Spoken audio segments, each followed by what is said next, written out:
Magandang hapon mga ka-happy hour.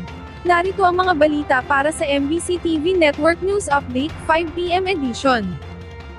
Pasig Mayor Vico Soto, naghain ng COC para sa pagtakbong muli bilang alkalde ng Pasig.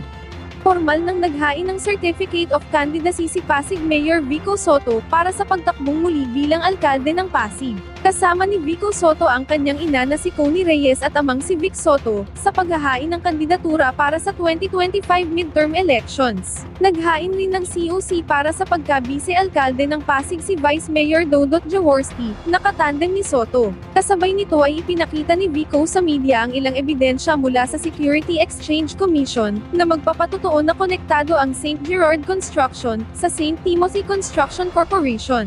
Ito ang kumpanyang nag-backout sa joint venture partner ng Comelec na Miro Systems. Sinasabing ang St. Gerard Construction ay pagmamay-ari ni Sara Diskaya, na makakalaban umano ni Soto, bilang alkalde ng Pasig City.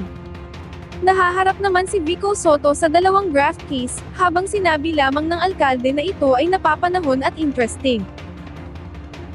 Samantala, Valenzuela City LGU, namigay ng sasakyan sa mga public school sa lungsod. Nagkaloob ng mga bagong sasakyan ang Valenzuela City Government at ang opisina ni Senator Win Gatchalian sa mga pampublikong paaralan sa lungsod. Kabuuang 63 Win Servisyo vans ang ipinamigay sa 36 na public school para magamit sa pangkalahatang pangangailangan sa transportasyon ng mga paaralan. Bawat isang van ay nagkakahalaga ng 1,099,900 pesos para sa kabuuang 69,293,700 pesos. Ang proyekto ay inisyatibo ni Mayor Wes Gatchalian, at nang tanggapan ni Senator Win Gatchalian.